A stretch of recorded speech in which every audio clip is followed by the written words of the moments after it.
Praise the Lord. प्रभु के नाम की स्तुति हो। आज हम पढ़ेंगे गिनती 14वां अध्याय।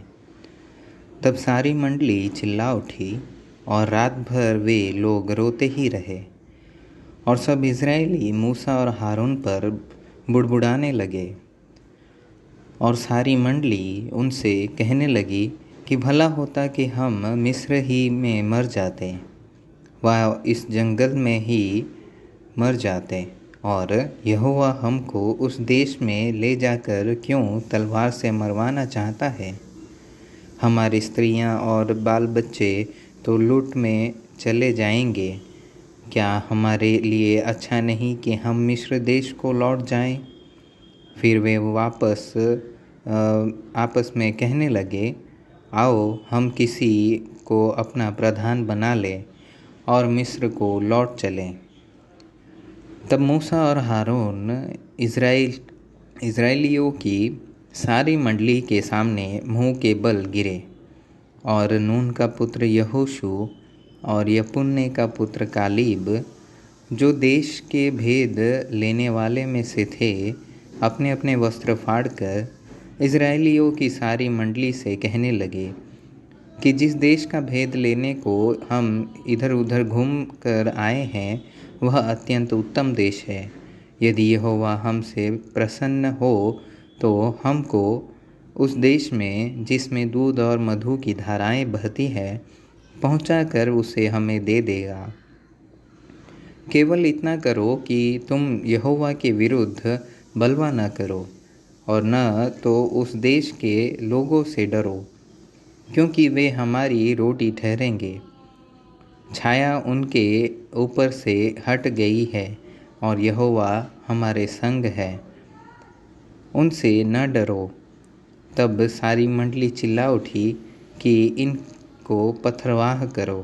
तब यहोवा का तेज सब इज़राइलियों पर प्रकाशमान हुआ। तब यहोवा ने मूसा से कहा, वे लोग कब तक मेरा तिरस्कार करते रहेंगे और मेरे सब आश्चर्य कर्म देखने पर भी कब तक मुझ पर विश्वास न करेंगे?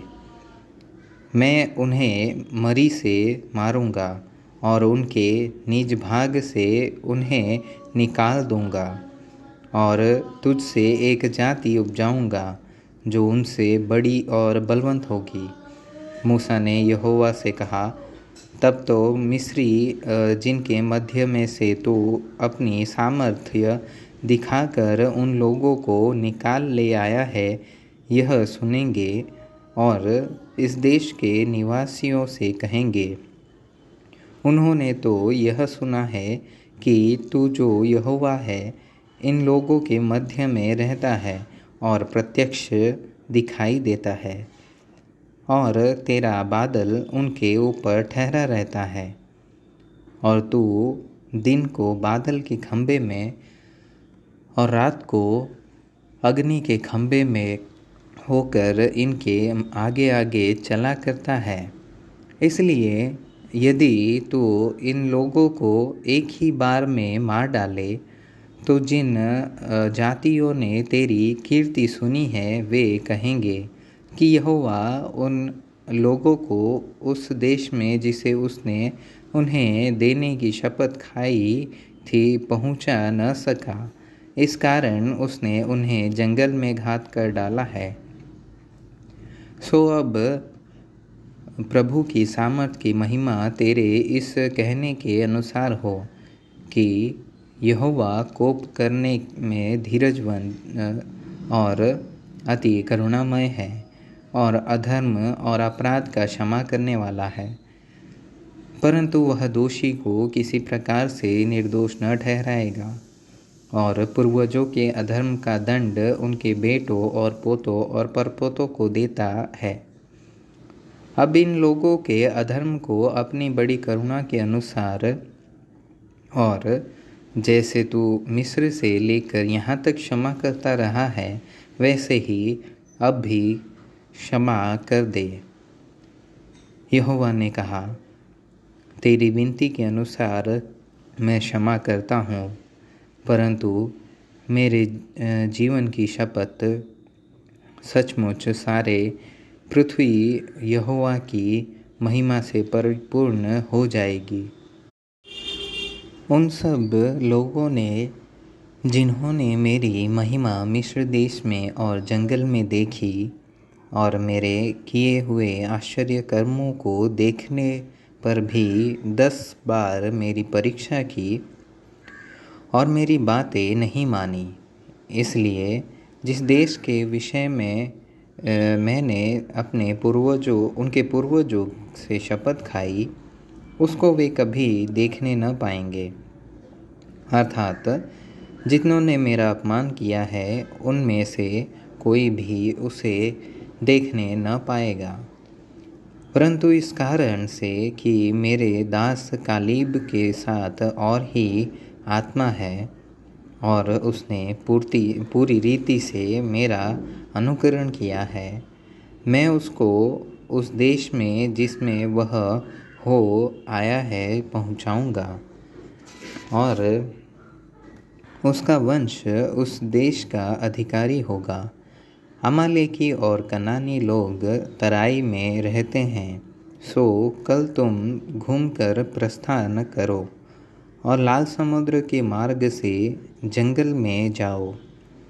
फिर यहोवा ने मूसा और हारून से कहा, यह बुरी मंडली मुझ पर बुड़बुड़ाती रहती है, उसको मैं कब तक सहता रहूं?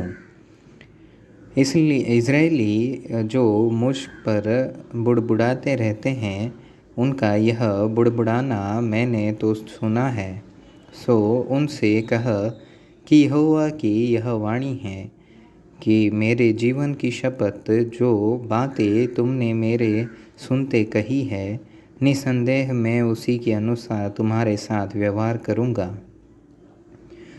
तुम्हारी लौथें इसी जंगल में पड़ी रहेगी और तुम सब में से 20 वर्ष की व उससे अधिक अवस्था के जितने गिने गए थे और मुझ पर बुड़बुड़ाते थे, उनमें से यपुन्ने का पुत्र कालीब और नून के पुत्र यहोशू को छोड़ कोई भी उस देश में न जाने पाएगा, जिसके विषय में मैंने शपथ खाई है कि तुमको उसमें बसाऊंगा। परंतु तुम्हारे बाल बच्चे जिनके विषय तुमने कहा है कि ये लूट में चले जाएंगे, उनको मैं उस देश में पहुंचा दूंगा और वे उस देश को जान लेंगे जिसको तुमने तुच्छ जाना है।